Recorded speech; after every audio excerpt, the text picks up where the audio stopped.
How exciting. How exciting to see so many faces on my screen.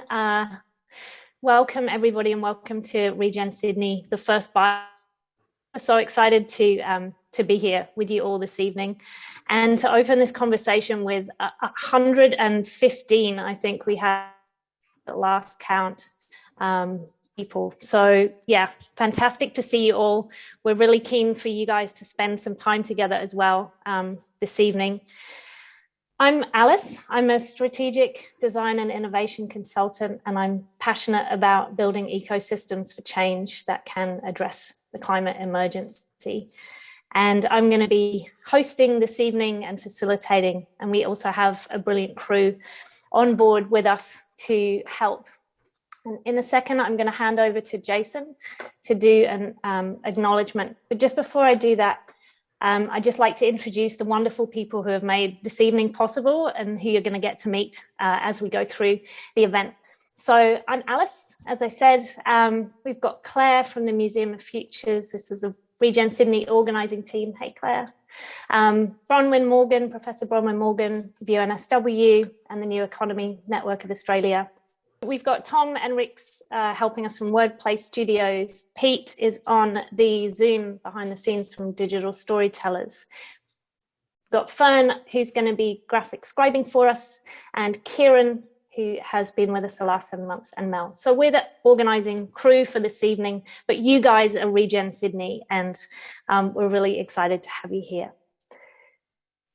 We're supported by Allen's Hub at UNSW for Technology, Law and Innovation, Digital Storytellers hosting us, Humanize This, Museum of Futures, Wordplay Studios, and Fern. And I'm going to hand over now to Jason Wing and Maddie Gibb for a Acknowledgement of Country. Thank you, and thank you for the invitation. Yeah, so I'm a descendant of the Biripi mob, which is around the Taree region. But I'll do an acknowledgement today. Normally, we live between Gadigal country, Sydney, and we're actually on Wiradjuri country at the moment at our art studio. Hence, that it's quite cold here at the moment. But I would like to, acknowledge that we are on Aboriginal land throughout Australia, wherever you are. And would also like to acknowledge any other Aboriginal people that are with us today. We'd like to acknowledge that, sovereignty has never been ceded still, and that's something that needs to be worked upon. We'd like to pay our respects to ancestors past, present, future and emerging. And we would also like to kind of pass on a challenge for all the individuals here and for the rest of Australia that, we actually all benefit in some way, shape or form from both Aboriginal culture and from colonisation. So, it's important as individuals that we, we take our strengths or the things that we're really good at, and we use those strengths and talents to further Aboriginal culture and awareness and education, and so whatever that gift is that we specialize in and thrive in, how can we turn that to empower Aboriginal culture. And so I guess we'd like to sort of pass on that challenge. It's a rhetorical question. We don't have to go through it, just answer it in your own way, and not only answer it but action it. And I think today's a great example of that. And Maddie and myself have a long-standing relationship with the City of Sydney and Mikey and the Digital Storytellers crew that have actioned their words time and time again. So I guess we look forward to meeting all of you guys and seeing how we can all action change in our own personal way. So again, thanks for the invitation, and we're really looking forward to what emerges from today. So thank you. Thank you very much for that beautiful acknowledgement, and what a beautiful invitation and provocation as we enter into this next couple of hours together. I would like to acknowledge that my feet today are placed on the lands of the Kaimai and Kanalgal people, and I pay my sincere respects to elders past, present and emerging, and thank them deeply for looking after the lands, waters, skies, beings of this place. And I'd like to take a second now for everybody to also acknowledge where your feet are placed today, and the people who have walked these lands before you and us. Thank you. And Jason and Maddie did this beautiful mural on the side of the Digital Storytellers workspace, which is where we would be if we were physically able to meet in person. This was a collaboration in partnership with the Australian Design Centre and the City of Sydney Council. And it was also a collaboration with Lucy Simpson and Dennis Golding, amazing Aboriginal artists in their own right. Yeah, and again, this was just a very kind of literal work just to stamp place, pride of place, and just remind people. I mean, this is located in Sydney, which is Gadigal land. It's just a reminder, like never to forget. So yeah, we painted this 3-story reminder, and Madison and myself, we also painted a kind of a different iteration based on this mural on the inside, which is where Digital Storytellers is located, and it's the backdrop to their international broadcasting, which again is another great form of actioning a visual Aboriginal presence, which there's quite an extreme lack of in around Australia, really. So these are just 2 examples of a kind of antidote to that. So yeah, we had a lot of fun painting the mural on the inside and outside of the building, which was fun. Thank you. And yeah, for those of you in Sydney and in the city, when we're allowed, I invite you warmly to check it out. And we'll hold these places and the people who have walked before us as we go into whatever we create together. So thank you very much. So I'm going to move along to the agenda for this evening. I bet you're all wondering what we're here to do and what it looks like. So to start with, I just run you through what the plan is for the evening. So we've obviously had a bit of an open and a welcome, and then a beautiful acknowledgement there. We're going to jump in and spend some time meeting each other in a minute. You're not going to hear so much from us, particularly in this the first few minutes. We've got Jess Scully joining us, the Deputy Lord Mayor for the City of Sydney. We're really, really proud to have Jess with us and supporting the event this evening. Hey, Jess. Lots of other wonderful people here for you to meet too. So that's kind of the important part of the evening. We'll introduce you to the donut and how we might shrink it to Sydney. And then we'll get into some breakouts, do some sharing, figure out how we might roll this donut together. This is very much the first conversation. So please don't expect that we've got all the answers or everything wrapped up. This is just hey, who's interested in this? And then we get 115 people or so on a call. So that is what's super exciting. We all hold a piece of the puzzle that we're building together. So please be generous with your listening and don't assume knowledge or shared frames. Be curious rather than assumptive. Fern is live scribing for us this evening, so hopefully you'll see his scribes come to life as we go through the evening. And before we get into anything else, I can't go any further without acknowledging the moment and the context that we're in. Today has been one of the hardest days, I think, so far in Sydney in terms of the numbers that we're seeing, in terms of what's happening with COVID-19. We're being repeatedly you know, exposed to some dire news, and it's a lot to take in at this moment. We are living in fragile and tender times. So please hold that awareness as you go into these discussion groups and you're meeting your fellow Regen Sydney people. Hold that lightly, please. We're in a tender space right now, and we're here to do hard things together once we've built relationship. And relationship has to form the basis of anything we do together. So please remember that as we go in. I don't need to tell you about the IPCC report and the Code Red and everything else that makes this moment a really poignant and, I suppose, grave moment for us to come together. So we're not expecting to suddenly jump into some amazing, miraculous new world in this instant in the next couple of hours. What we are hoping to do is create a place of refuge together where we might begin to imagine something different.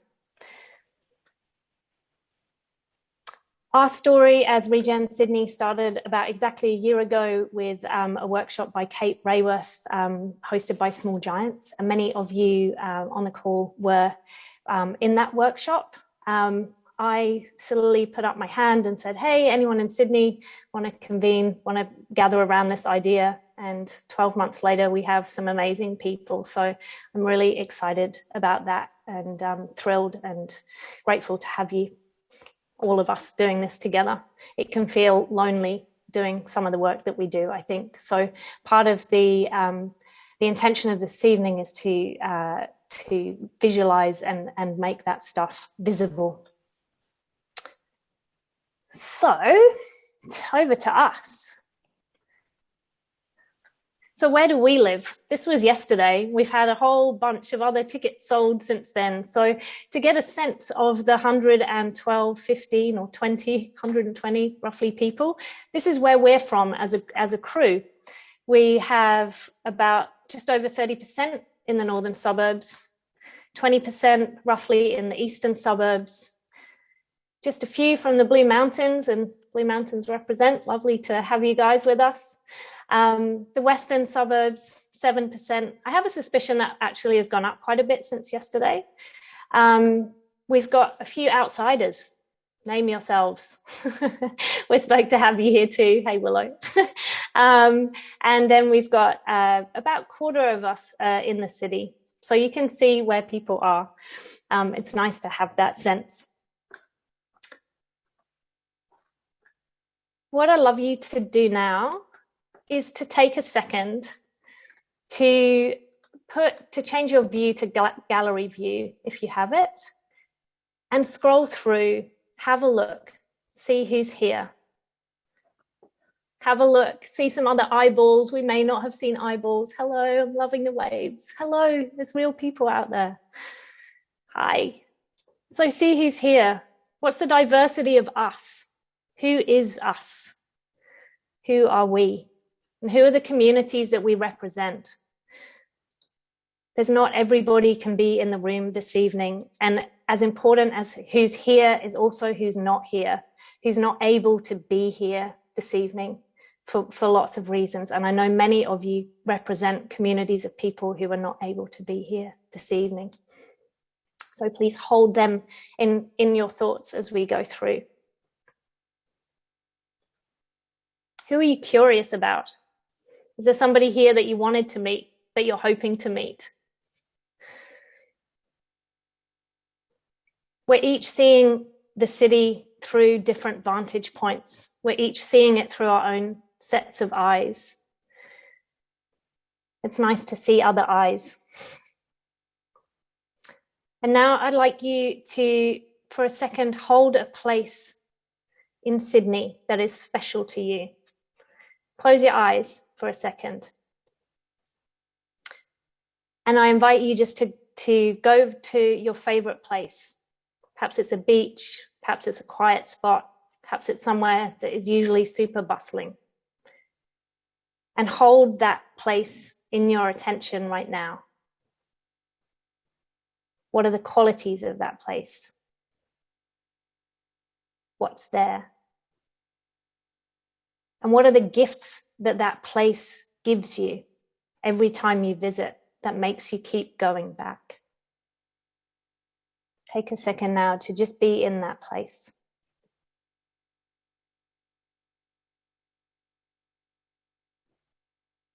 And when you're ready, I invite you to type that place into the chat. Just a couple of words, not lots of detail, just type it into the chat and don't hit send. Don't be trigger happy, don't hit send yet. We're all gonna hit send together.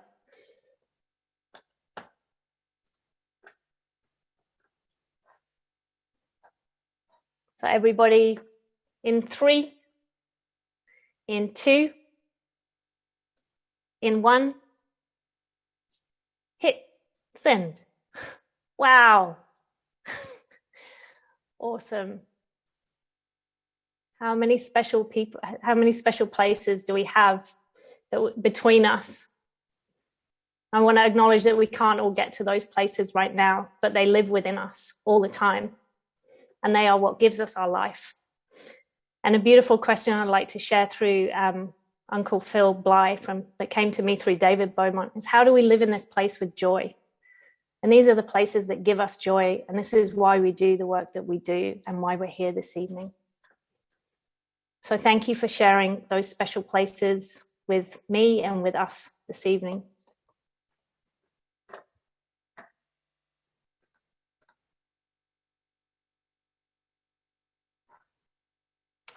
So it's time for us to meet the donut.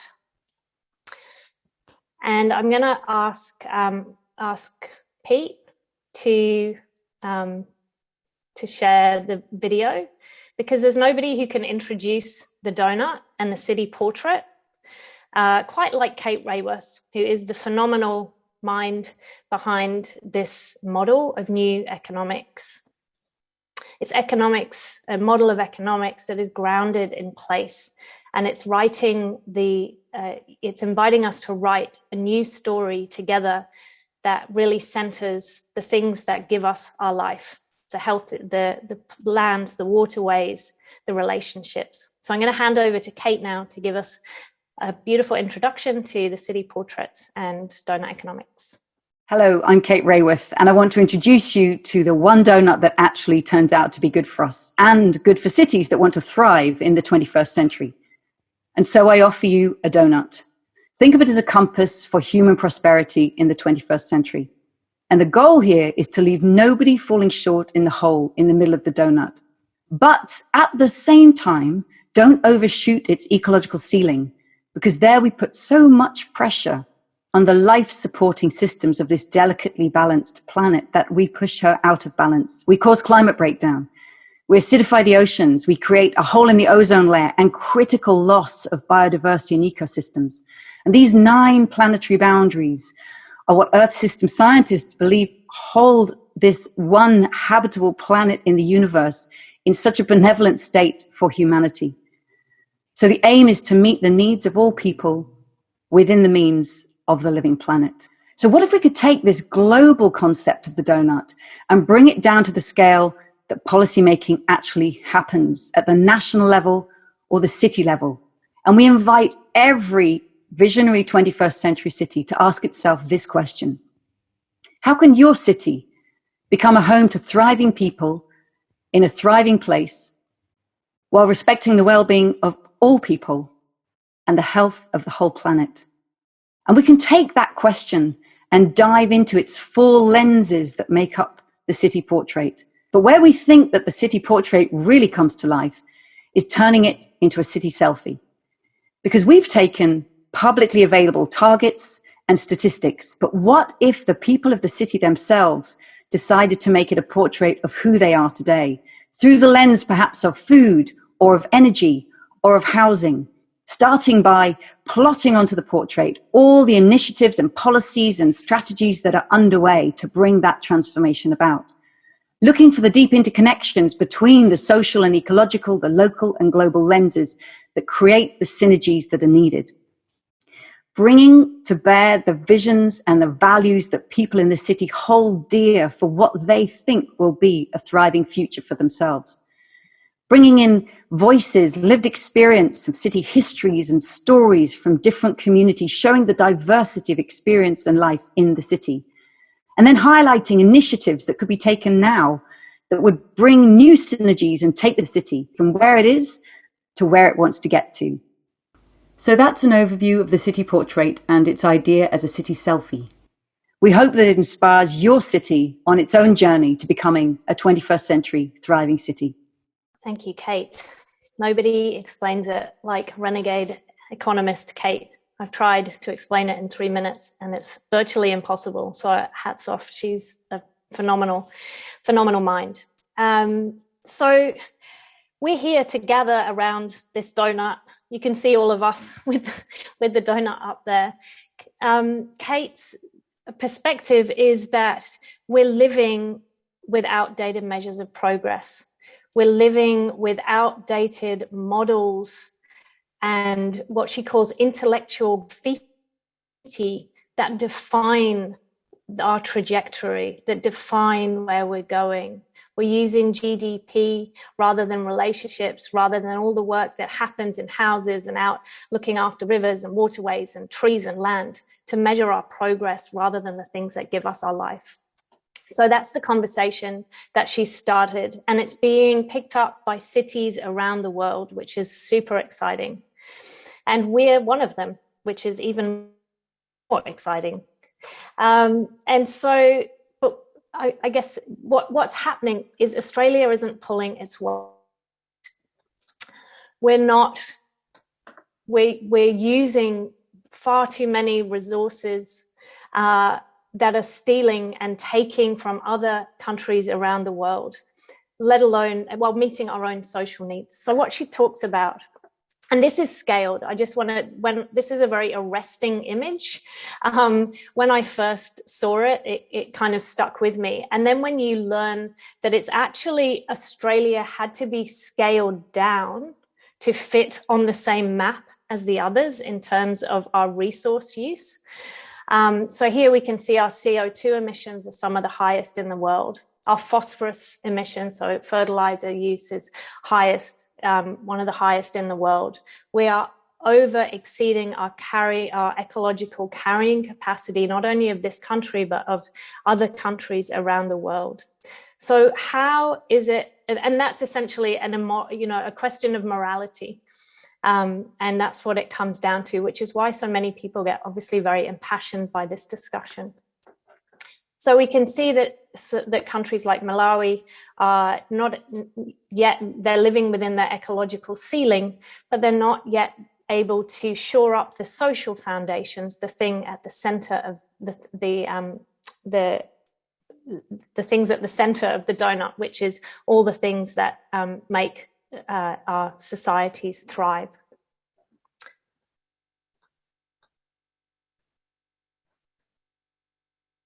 Excuse me 1 second. So which countries are making progress? We can see that Australia, again, I don't need to tell this group this, but it's worth reminding ourselves that we lag behind in terms of what we're doing to pull our weight in terms of the climate change performance index. What are we doing? We don't have a national strategy for tackling climate change and our emissions. And so what the donut does is, once we unroll it, is to invite us to look through 4 different lenses of what it, and to redefine our trajectory. So what would it mean for the people of the city to thrive in the local social lens? Local ecological lens is, what would it take for this city to thrive within its natural habitat? These are questions that have never really been asked before. What would it mean for this city to respect the people of well-being worldwide? And what would it mean for this city to respect the health of the whole planet? And so, as I said, cities and municipalities are taking up this idea. Everyone's excited by it. And we've got Amsterdam have adopted this at a fairly senior level. So the mayor of Amsterdam jumped straight on board, worked with Kate and the Donut Economics Action Lab over the last few years. And they've really integrated it into their policy and decision making. So there's a couple of ways that the donut is being tackled or addressed. And one is grassroots level and influencing up. And then in Amsterdam, it's happened at both levels. It's gone into decision making straight away, and then it's influencing up and down. In Melbourne, we're so lucky to have Willow here. They've rewritten parts of the donut and done a community visioning piece around that. And they realized that, that the donut that Kate made is great, but it needs to be adapted. What about healing and reconnecting to country and each other? That's something that is vital for the regeneration of our hearts and lands. And the arts and culture was missing from there. So unless we can define the measure, like the things that we value as a city, as people, as a place, unless we can actually define them, we can't see them. We don't know how to notice them, and we don't know who we're becoming. We're becoming not the rational economic man that Kate Raworth talks about there. New Zealand have taken it and with a Maori advisor crew, they've turned it inside out. They've turned the donut inside out and done something else with it, which is really a fantastic case study to look at. And the Devon donut, they're a county in the UK, and this is a vision for what they would like to happen. So what's in the space of a generation, can they actually go from red to green? So how can they use this as an aspirational compass for where they're going to get to? And that's been a really strong community-led donut that's been created. And so all of these are available to see on the Donut Economics Action Lab, which I know Kieran will post into the chat. In a second, I'm about to stop speaking because we're so lucky to have Jess Scully with us this evening, who's going to talk about the Sydney context and what's happening here. We know that the COVID-19 is currently, the pandemic is really making the cracks in our city visible, even more so than they ever have been before. The way that the east and west of the city are being affected by this pandemic has really made clear the lines between white and brown, blue collar, white collar, rich, poor, aspiring. It's not, it's just more visible than it's ever been before. And I know that many of you are really affected by that as well. So I want to acknowledge that. And just before I pass to Jess too, our health and our economy even on a small scale are incredibly interconnected. Every time we are in lockdown and there's a health challenge, our economy goes down. Not just that, but the people who sit behind these payroll lose their jobs, and we're all feeling that. So there is lots of good stuff happening in Sydney. I know I'm taking us down a bit of a uh-oh. But I'm just speaking to what's happening. So Jess, give us some good news and tell us what you see as opportunities for the donut in Sydney. We'd love to hear. I'd love to. Thank you, Alice. And thank you, everyone. It's such a pleasure to be here tonight and to see you all. And I also want to acknowledge that I'm coming to you from Gadigal land and to extend respect to elders past and present of the Eora Nation.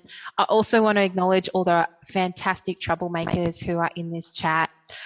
So many of my favourite troublemakers are here. You know who you are. Thank you for, holding this vision of what future we could have, that's so close, that's within reach. And it's so hard to stay optimistic at a time like this when, we got 633 today. We know that the school attendance in those lockdown suburbs is lower than in other parts of Sydney. We know who's losing their jobs. We know who's most affected. As Alice said, how disproportionately this lockdown and this situation we're in is being played out across our cities. It's so hard, even for like a dyed-in-the-wool optimist like me. I find this really hard right now. But seeing you all here, keeping the candle burning, really keeps me going too. And so I want to thank you all for doing this and for being here. And I just want to build on something that was just said there, you know, where Alice said that Kate says that we're building on these outdated models and measures. I want to say that we're actually building on short-term memory models, because this way that we do things right now is not the way that things have always been done. They're not the way that things are done everywhere. And, you know, First Nations people didn't work with these models that we're working with in this short-term image of history. And this extractive, individualistic, and completely unsustainable model that we have today is a blip in history. It will not last if we change it, and it is not the way things have always been or always have to be. And we have to spread that message to everyone. I want to share with you a few things that I think we're working on that give me confidence and optimism and a sense of purpose at the City of Sydney.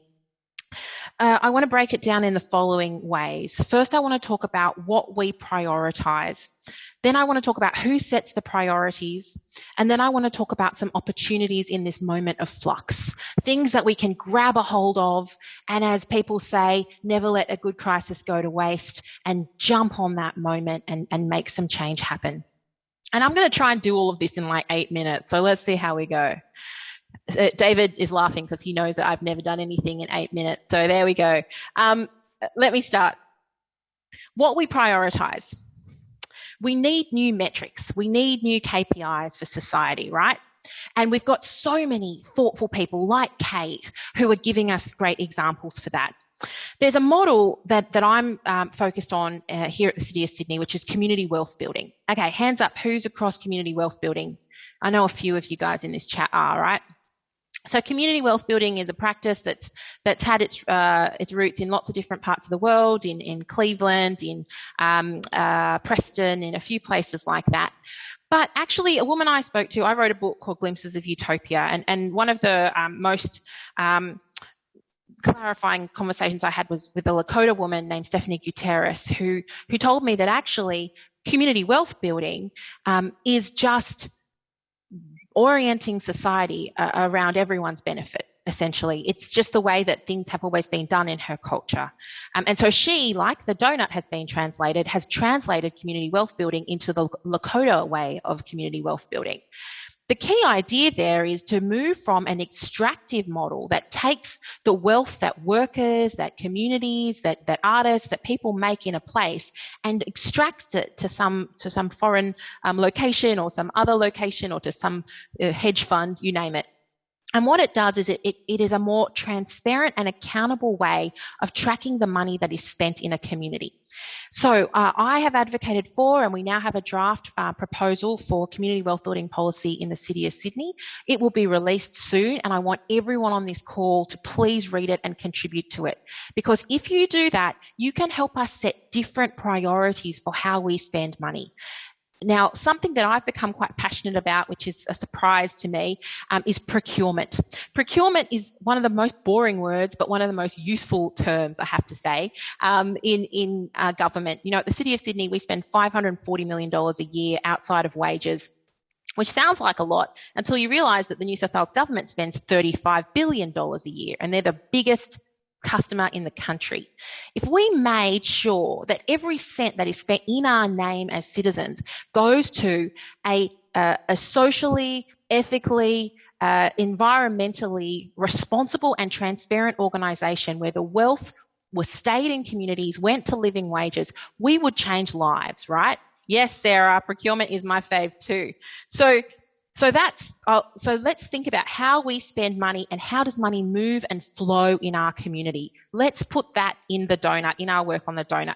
Second, I'm going to move super quickly. Who sets the priorities? Because you can have these great ideas, but unfortunately, politics is what dictates which great policy ideas become a reality and which ones become cool abstract models, shelfware, as people describe it.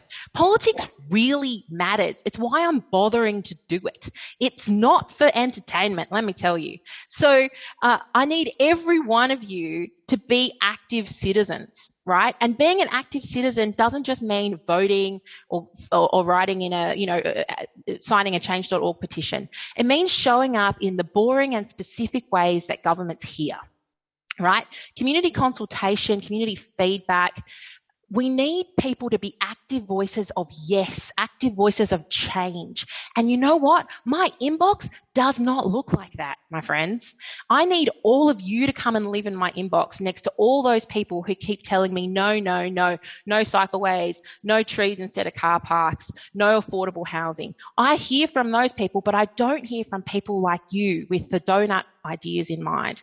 So I'm working on something called YIMBY Sydney, which is a movement called Yes in My Backyard, people who are advocates for positive change, people who email and get in touch, and I can help give them direction on ways that they can have feedback in ways that government can hear. But another thing that we did at the City of Sydney that helped us set priorities differently was a citizens jury process. It's yimbysydney.something. Yeah, you'll find it. I'll put it in the chat when I work it out. Thank you, Sarah. So we did an awesome thing in late 2019, which was a citizens jury, which is a deliberative and participatory democracy process. So the first thing I said, we had to set new metrics. The second thing is we need new mechanisms for decision making, right? We actually need to hear from a representative group of our society, because people who you elect to represent you, present company accepted, don't usually look like us, right? They're usually older, richer and whiter than most of us, right? They usually have specific interests that they're representing. And if we actually heard from our neighbours, if we actually heard from people like us on this call, we would get very different policies out of our politicians. So a citizens jury process is something that I think would be useful in your donut considerations, in your baking. And what the Citizens Jury told us in 2019, basically we worked with this group called the New Democracy Foundation. They sent out 10,000 letters across the city. From that, they selected 50 people, 50 citizens who were representative by age, gender, location, education of the community. It's similar to a citizens' assembly, a bit smaller. And those people then dedicated time, called in experts, went through 2,500 submissions from the community, a whole bunch of work. And they set priorities for us for the next 30 years, essentially, at the City of Sydney. And their policy document is so, it gives me goosebumps just thinking about it, because what they told us, no, I don't want to restart my computer right now. Why? Why does it always do that?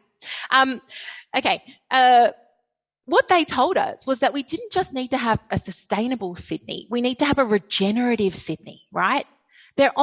These are our fellow citizens. When you disintermediate the media moguls and the minor, the marginal seats, you actually get the generosity, the courage, and the vision of people, which is to have that city that gives back more than it takes, that cleans the air and water, that brings everyone in. There is so much, and I really commend that report to this group. I think it's a wonderful starting point. So we need new metrics, we need new processes and new mechanics for getting those new metrics into government, into governance. And then I want to talk to you really quickly about two opportunities in this moment of flux. One that I'm working on is about carving out space for a fairer city, right? So we talked about, Alice mentioned a few of the things that we could focus on: energy, housing, food, greenery, canopy. There's some of the things we should focus on. In Sydney, affordability, in Australia, affordability, space, housing, it is just broken. And I see Louise Crabtree's on this call, so shout out to the legend, because, we need people redesigning the model of housing and how it is done in this country. That is a long-term game, and we need to work on it. I'm doing a short-term intervention to that end, which is something called meanwhile use.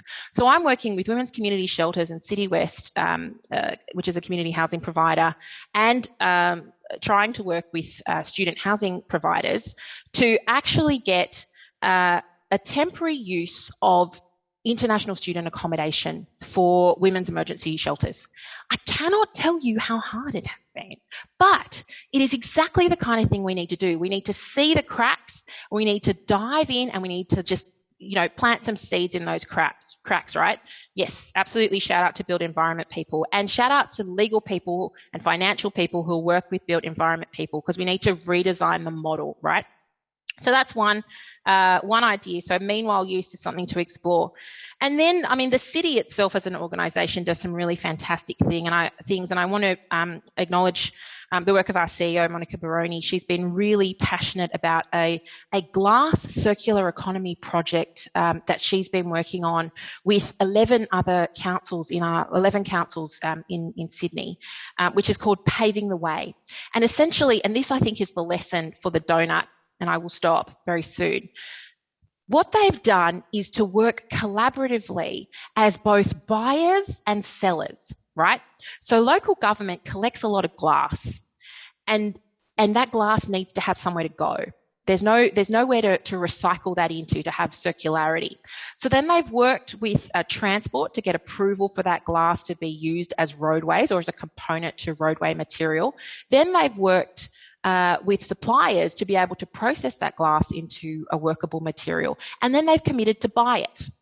And so this is what can happen if people work together across the 31 councils that make up the Greater Sydney to buy, to sell differently, and to create markets that wouldn't be created by the market, right?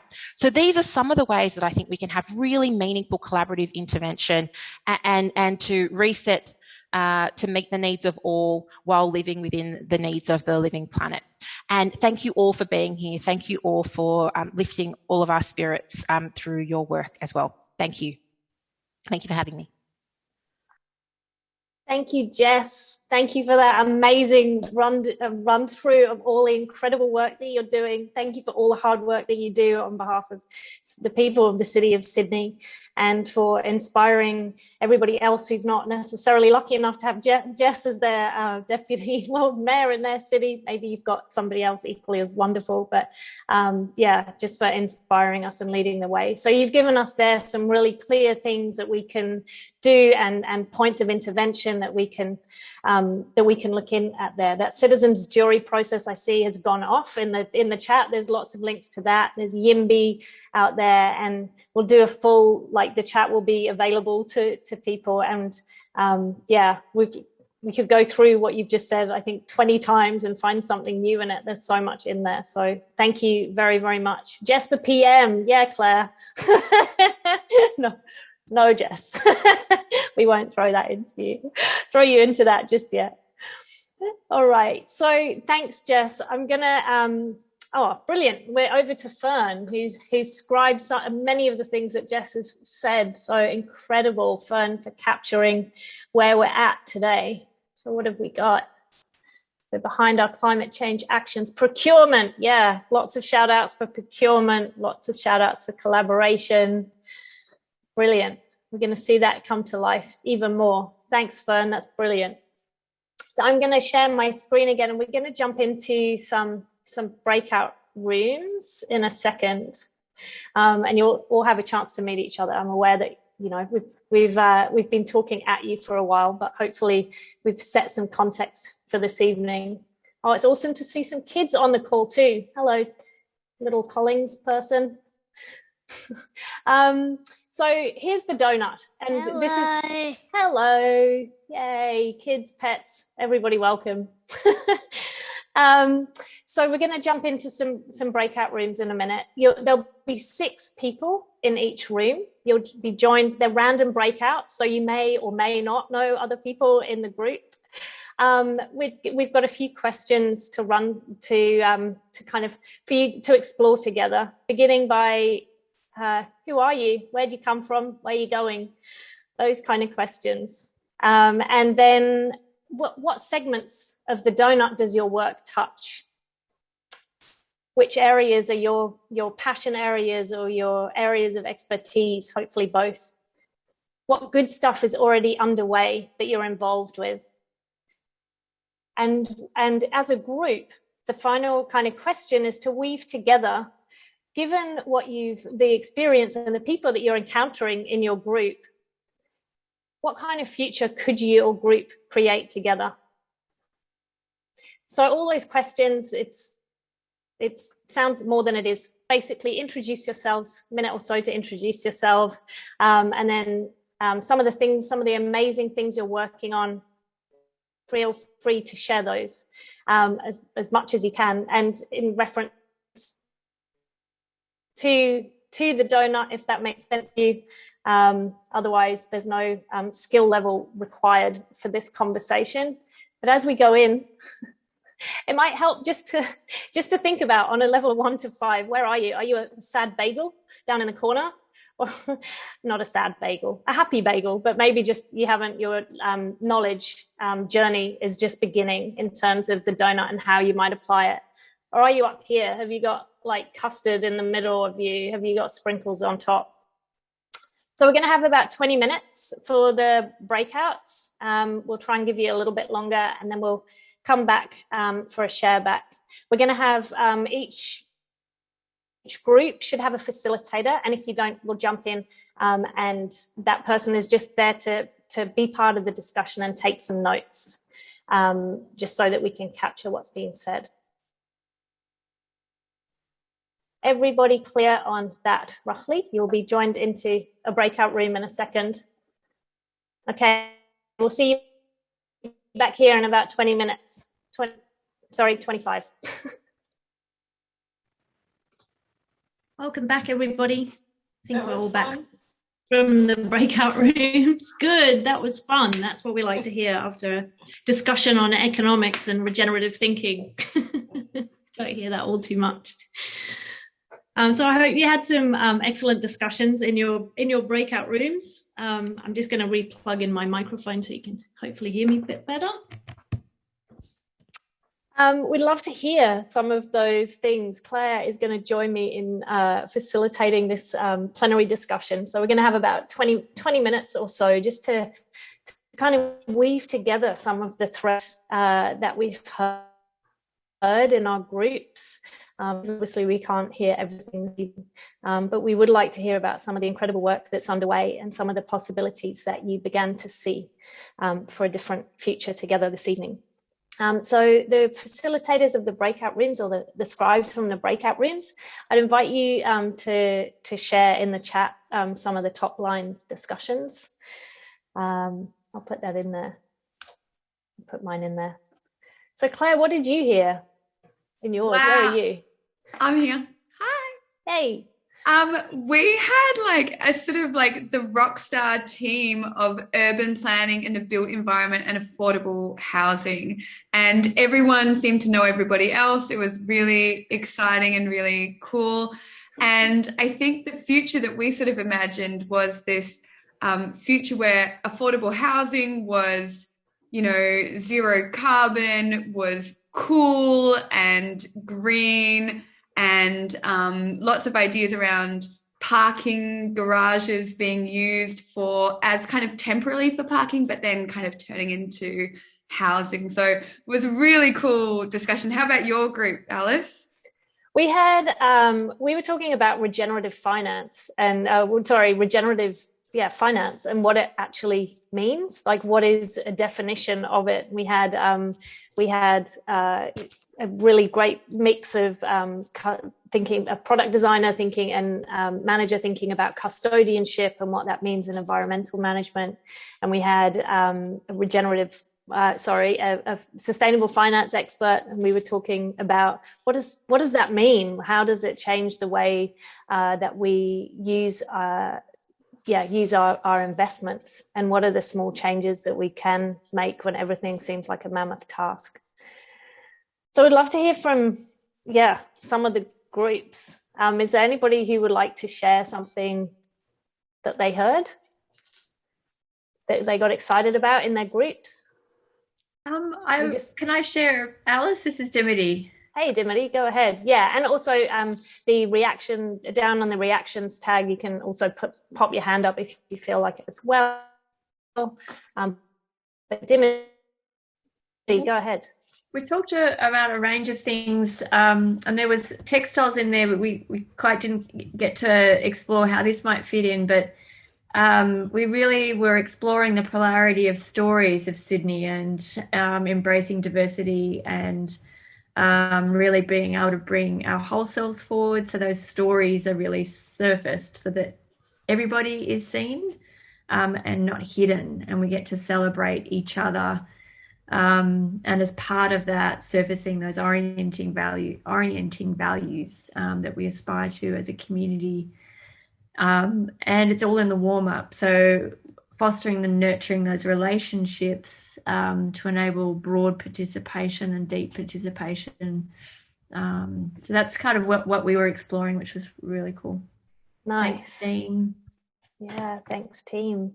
Yeah, that what is it Auntie Mary Graham said in the opening of Regen Brisbane the other day is a place is an event in time. And it really made me think about that and the relationships that we're creating and how places move and we move with them over time, even though they might physically be one place. That question of who we're becoming and how we change the relationships as well as we do, and the stories and the narratives, Dimity. I think that's awesome. Are there any other people or facilitators or guests in one of the breakout rooms that would like to talk about what they discussed? Share the future that you guys saw. What are we seeing in the chat? One thing that kind of we just got to at the end and kind of had to leave the breakout rooms was around designing for better decision making. Not just for environmental things, but I guess social things as well. And that's the interconnectedness of and the relation to the donut model. But I think people need better decisions about the political choices they make, about the products they buy, about where things are going when they put it into waste. And there's a whole sort of, I think, new area that needs to be explored there that puts more, agency and autonomy in everyday people as well as organizations and businesses and stuff. That's a really interesting point, isn't it? That things are very complex, when it comes to making a decision. Maybe we need new frameworks. To make it simple, yeah, true.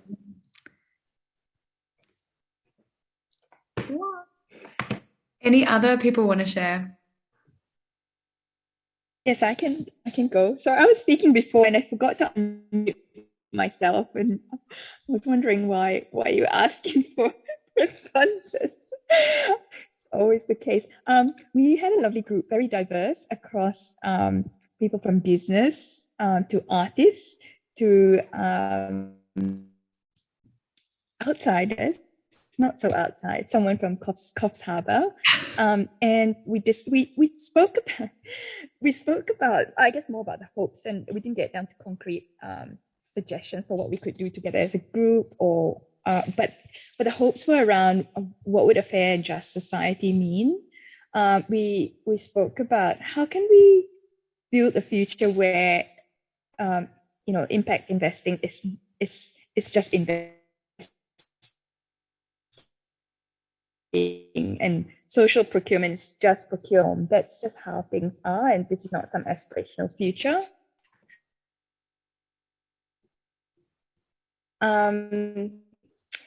We asked assets are used, some commentary around government. Oh, my internet, am I coming through? My internet says it's unstable. Oh, it's a little bit choppy, Zara. Yeah. It's coming in and out a little bit, but yeah, I think I've been doing that as well. So. Right. Yeah, it was commentary around how could we have government more accountable, and how could we have our community assets around how our community assets are used, and then we got cut off at the end. I hope I've sort of captured the spirit of the aspiration right. It was around how could we get people to it was something around take money from the banks, but I gather it's around people having agency or taking being active citizens in taking action, I suppose.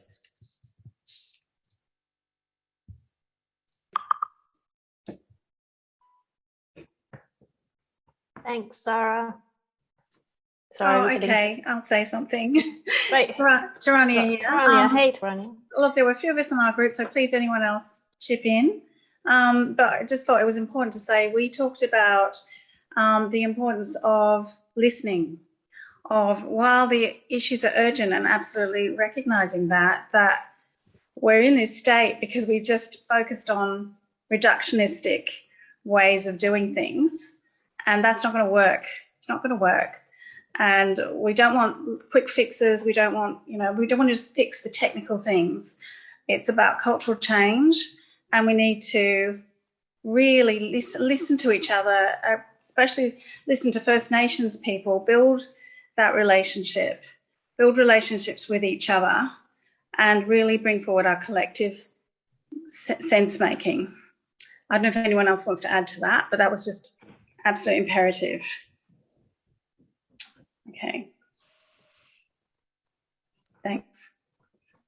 Thank you, Tarania. I think that's like the question of our moment, of this moment, isn't it? How do we go both fast and slow?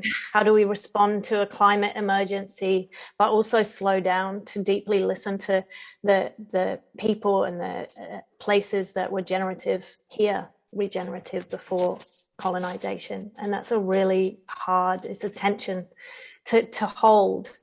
But it's the work to be done. If we're going to change systems, it's about changing the relationship between the people that shape the systems. Mikey, you've got your hand up. Yeah, thanks, Alice. I had a really group who loved actually being on country. A couple of people spoke to their love of bush care and that they work for a couple of companies and they already do that, like the chance to just really be in nature and to connect and to slow down through that.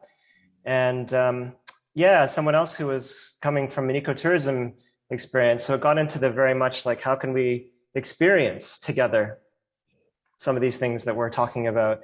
And then finally, there was Kip from Transition Bondi who was like, come and see us doing this work in Bondi and see all the work that we're doing here and bring some ecotourism and entrepreneurial focus to this. And it was like, really, she's mentioning it in the chat here. So there was something around actually experiencing this together. It might be something to do with the moment that we're in, of course, and not being able to gather like this, and that we're all starved for that right now. But then to reconnect in this way, with nature at the core, giving that a lot of time and care for us is something that was being called for in my group. So I really wanted to share that on behalf of everyone. Yeah, thanks.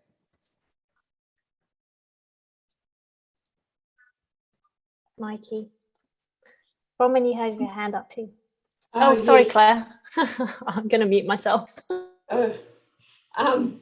Yes, our group, and please jump in, the rest of us, but it was actually very, very much echoed what Tarania was saying in terms of the sort of fast versus slow, but we were talking about the tension between jumping to solutions versus just focusing on listening. I suppose we didn't put in quite those words, but seeing who is there and paying attention to relationship and going back to the beginning to understand what was done earlier on, and that that conversation was also embedded in a real sense at the beginning that when people were introducing each other and saying what they cared about and what they were hearing brought energy and joy. So there was a real focus on, I mean, this is just my personal reflection. I felt like actually for some people, the hearing of solutions brings that energy and joy, and for other people, it's the connection.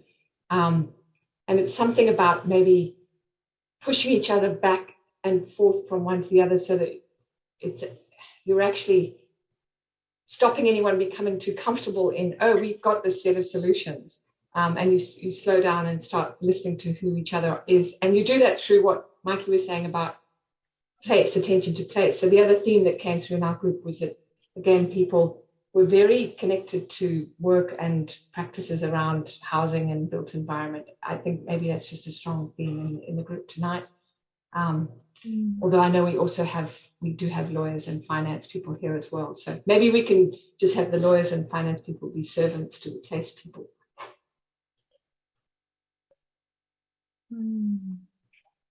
Thanks, Roman.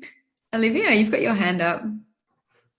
Kind of on the same tangent of tensions, we spoke about how we need to move at speed and act with that urgency, but also have that patience to ask the bigger questions, the kind of the urgent patience that we need to hold, and also the tension between taking steps that you can take and taking actions that you can take, but also sitting back and asking the bigger questions at the same time. So how do we balance the nudges, the tangible nudges, with the massive, overwhelming questions of how do we save the world, and not being overwhelmed by that, which is often something that we want to tap out of, but it's engaging in that conversation at the same time. Yeah, it's interesting that theme is coming up a lot, those tensions between the big questions and the localized place. Sarah, did you want to join in? Yeah, I think I'm having a slight identity crisis though, because I would consider myself to be a finance and a place person. So I'm not really sure where I'm going, who's serving who. Anyway, in our group, we had an awesome group of people from like all different backgrounds, which was really cool. We kind of pulled together our future based on like how everybody's skills could link together. So we've got like building amazing buildings with awesome energy plans, and lawyers creating circular economy and driving that, and sharing all of our ideas with the world and making it relevant for the world. And then we really got into around how we can build our communities around food and people, not just roads and cars, and making sure that we're taking or getting ideas from the world, not just sharing to the world. So it's like a two-way communication. So we don't have all the answers to give to other people. There's a lot that we can learn from other people too.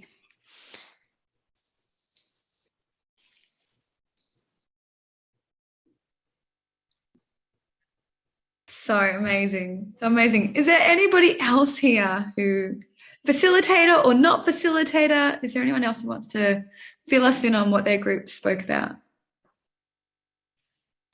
I can just quickly. It's always two when you're just down to the last 2 minutes. Over to you. Go for it. Okay, all right. Unless someone else from my group wants to kind of share some thoughts.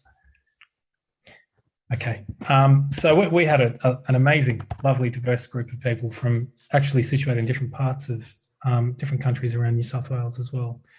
And some of the good work that was highlighted was around public art and the impacts on social health, storytelling about impact and as a way to help build relationships, drawing from diverse knowledge systems, as well as the kind of educational opportunity of communicating stories to different cohorts.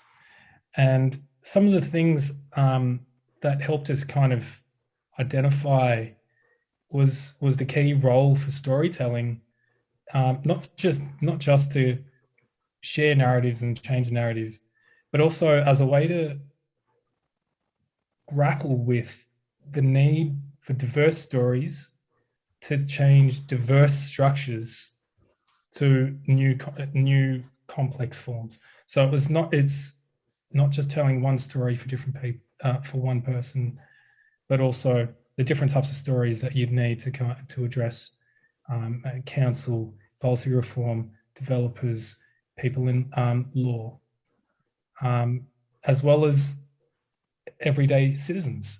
And so right at the end, a recurring theme that other people have already talked about came up again. It was about people's voices and diversity and citizens' juries as a way to draw out these diverse stories for change and give people that sense of agency, empowerment, and trust in a system.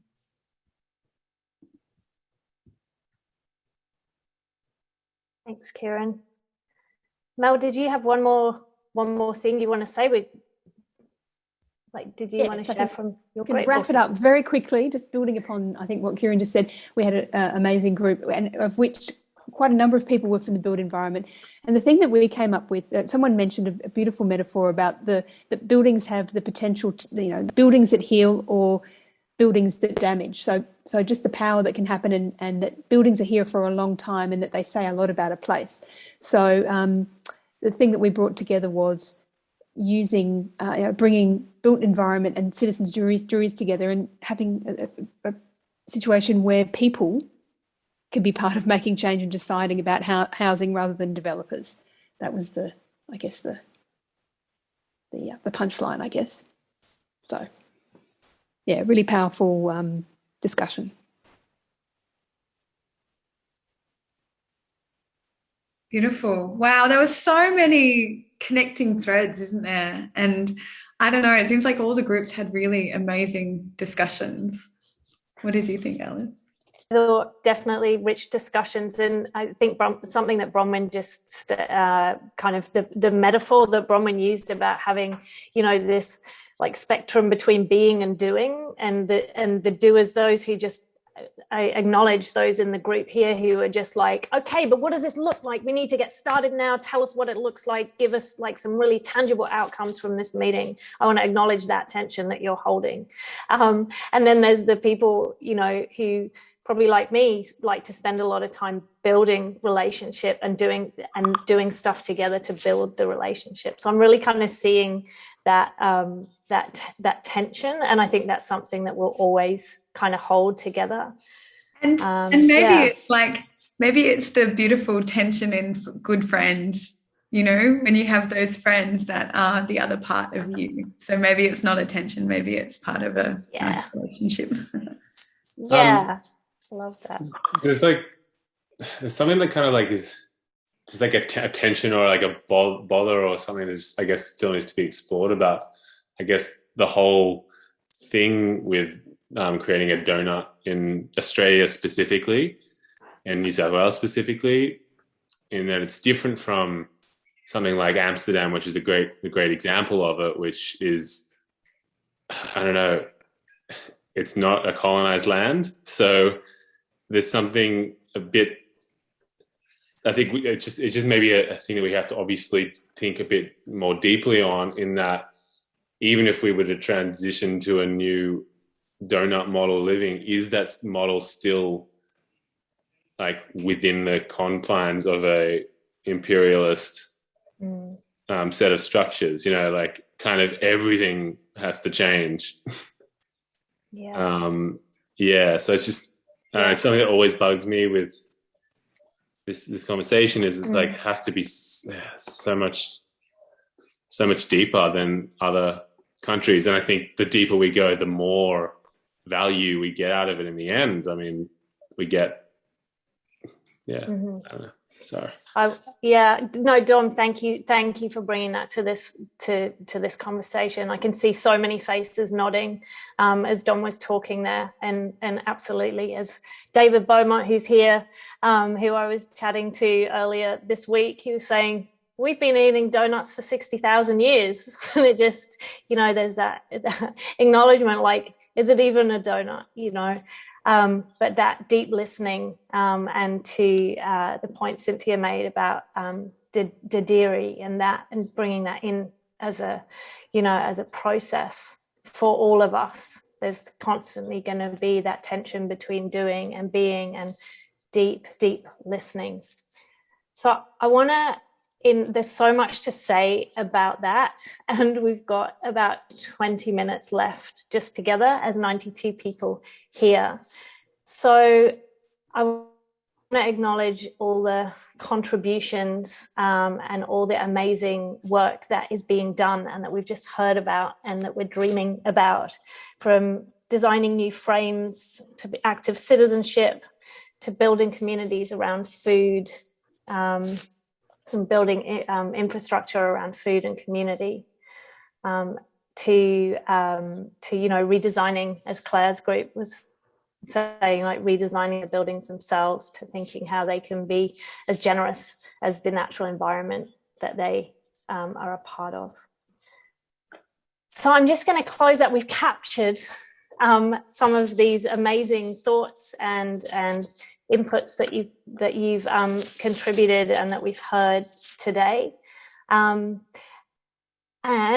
over to Fern.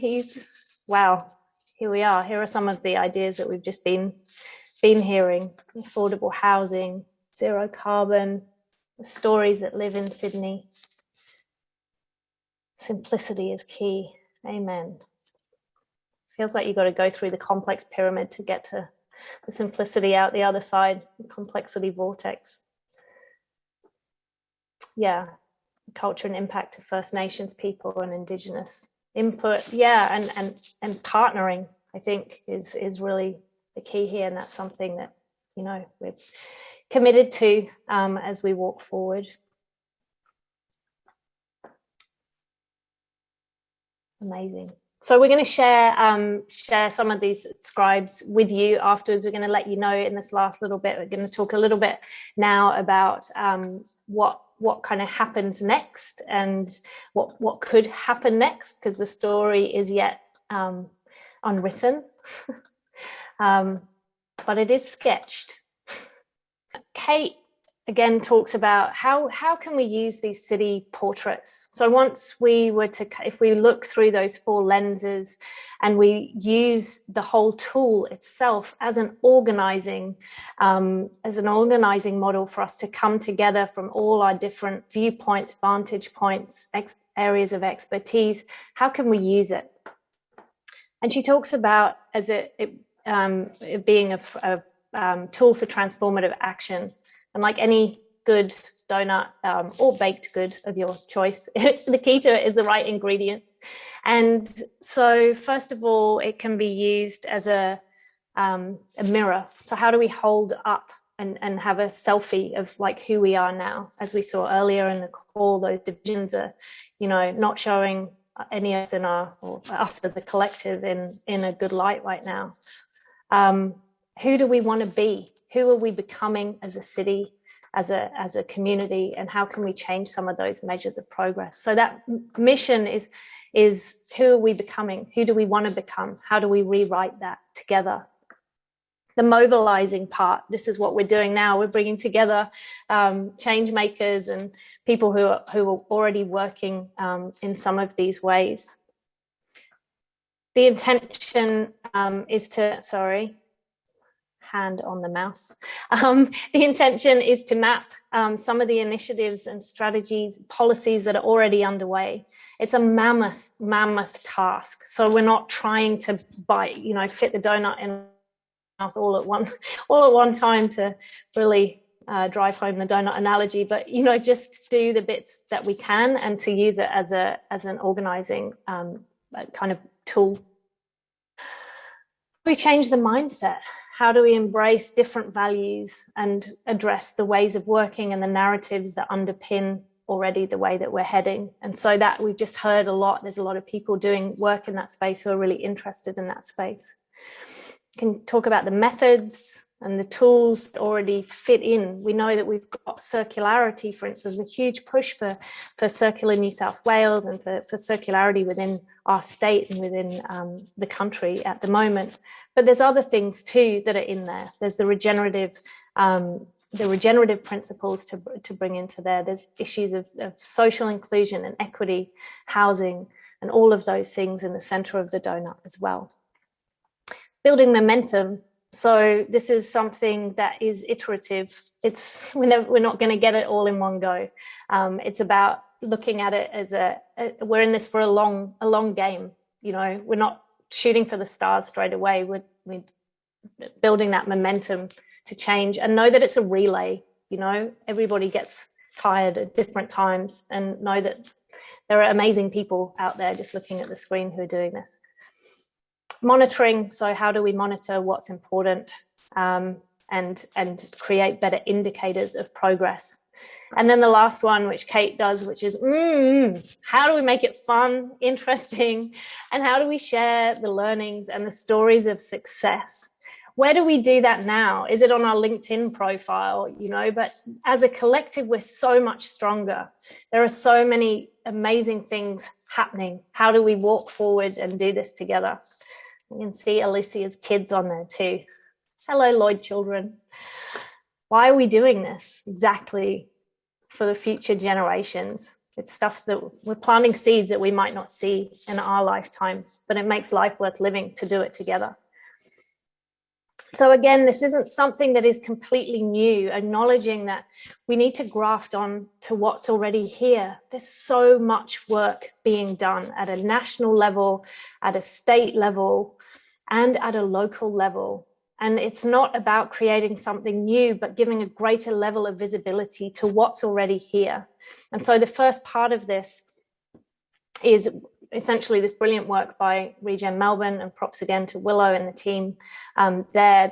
They really looked at what already exists, what can we graft onto, and even deeper than that, what can we graft onto, as we've been saying, from the Australians who have lived here, Indigenous First Nations people, sorry to get my language right, but First Nations people who have lived here long before us.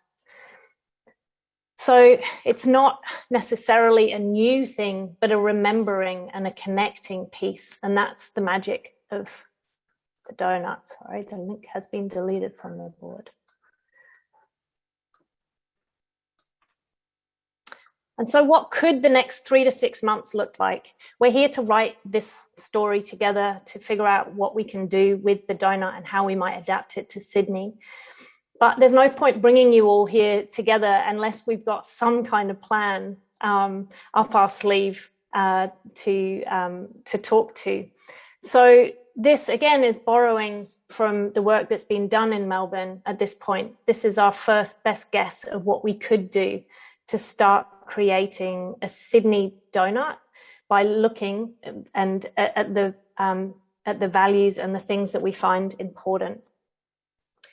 So it's about colouring this in together, or suggesting a different way for us to do it. Now, what this means is that over the next 3 to 6 months, what we could do are some themed community workshops. Again, these are visioning workshops based around certain sections of the donut. What's important to us? What does a thriving, healthy Sydney look like? This is applying just the local lens so far of this donut to start with a vision for what is important to us as a group, as a community.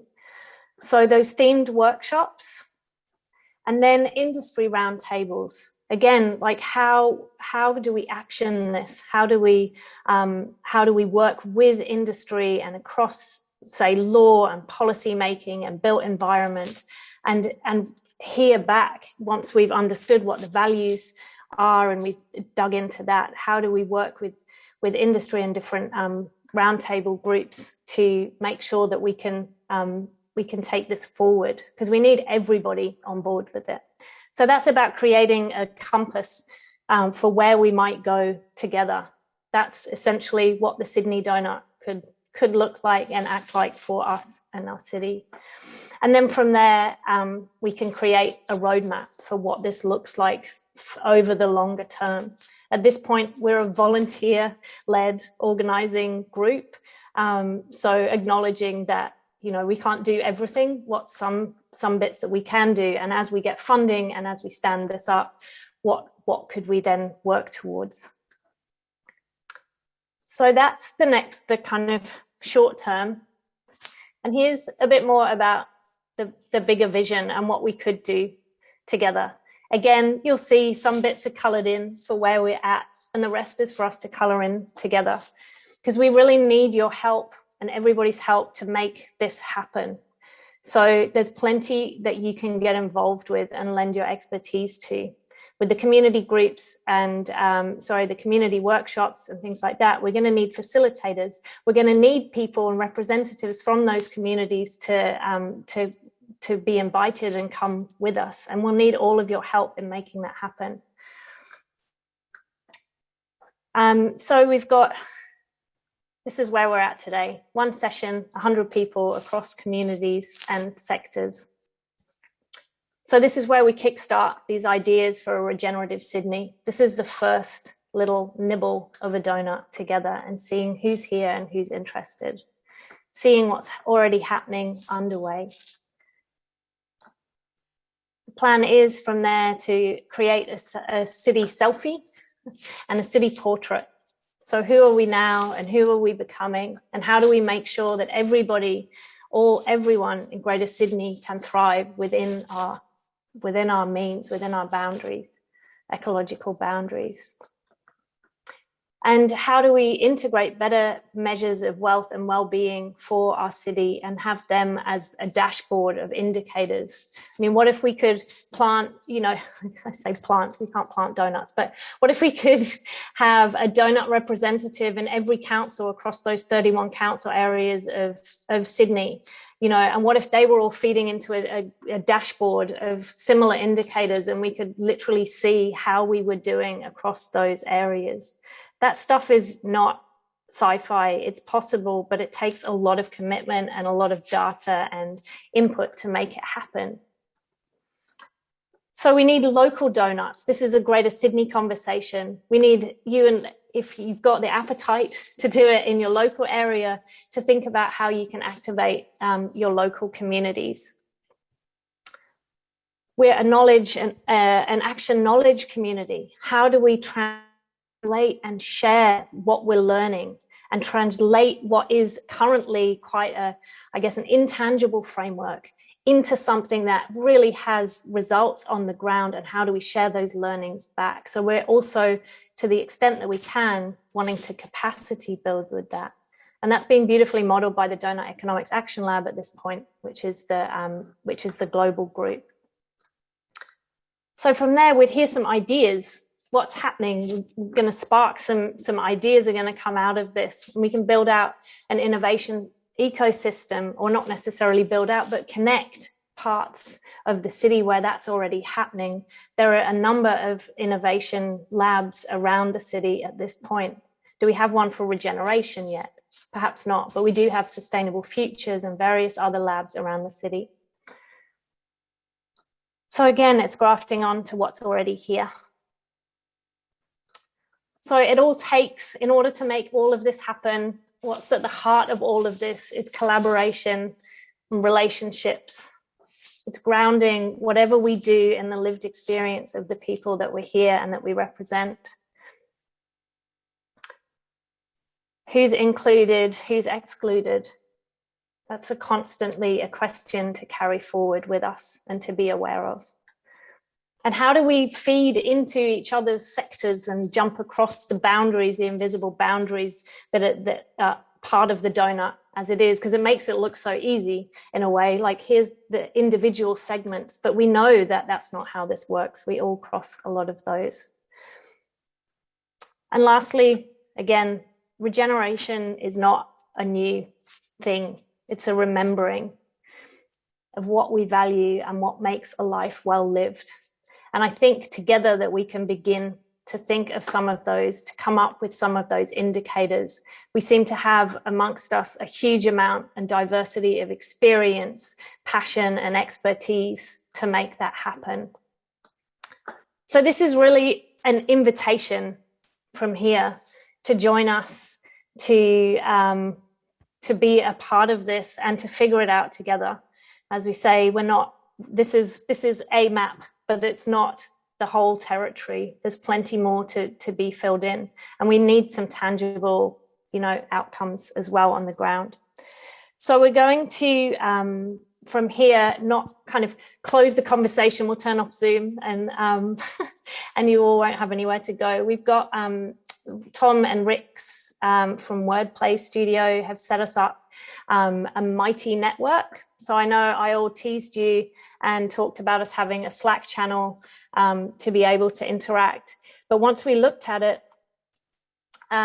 what we discovered is that Slack really only gets us a very low level of interaction, and some of the amazing, we kind of need a home as a community for us to be able to go where we can grow with it. And so we're inviting everyone who's here this evening onto Mighty Networks. And it will require you to set up a profile. But like any tool and any, if you go to a party and you don't talk, is that really helpful? It's the same thing with Slack. Like, say a little bit about who you are. Say a little bit about, make an introduction. What do you want to connect with people about? What are you passionate about? And put some links into your LinkedIn in there too, in the same way that you would. We're going to build that out over time, and there'll be more to share about that. We're going to put some of the amazing ideas and themes that we've heard from this evening will be in there. We'll share some of the visuals that Fern's been creating for us, and there'll be a link in a few days to this Miro board. So that'll become our home.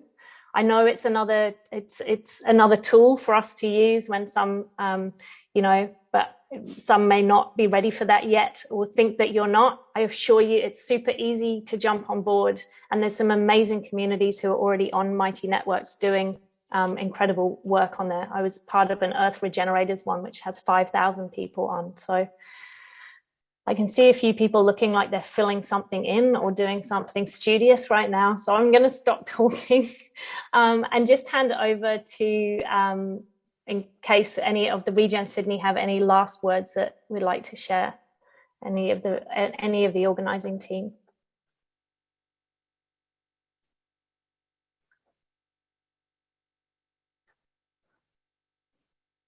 No. All right. Maybe we can pin, can we pin Fern's scribing?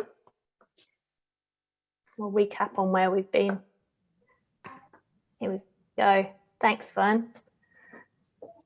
Brilliant. So we've got a couple of amazing captures of our conversation this evening. I can see trust and partnering being in there. Do you have anything to say, Fern, about what you heard? Anything you want to share about this? The conversations have been wonderful. So it's all beautiful and positive. So I'm really happy to be part of it. And thank you for inviting me. If, we're going to make these public after the session. So, thank you for having me. Brilliant. Thanks so much, Fern, for joining us and supporting us and bringing our conversation to life as it happens. It's such an important skill to be able to see the connections and the stories that we're creating together.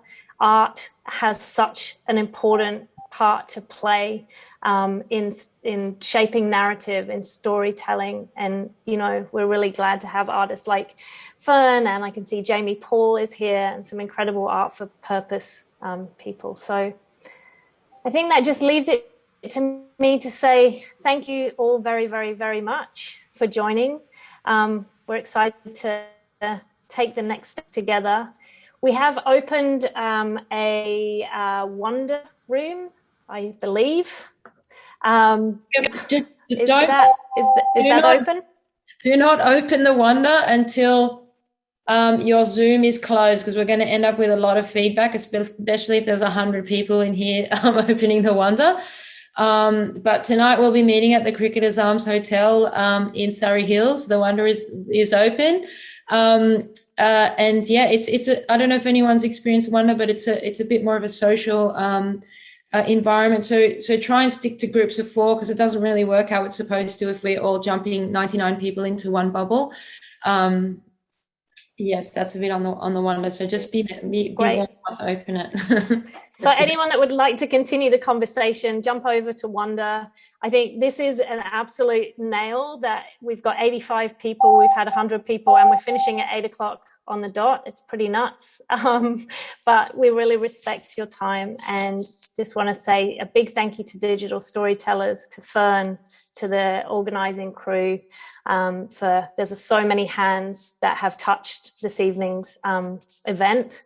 Many hands and many hearts giving advice and steering this. So thank you all very much for being part of this. I'm going to jump onto the Cricketers Arms and have a drink over there. So if you fancy joining me, I'll see you over there. And a big thank you to you, Alice, for being guiding force in all of this. Thank you. Yeah, thanks. Thank you. See you there. We deserve a drink. Woohoo! Happy donuts. Copy and paste the Wonder thing, and then you close the Zoom, and then you go in. Oh yeah, I don't have it yet. Yeah. Yeah, it's still in the chat. Okay. Awesome. Take care out there, everybody. Stay well. Stay safe.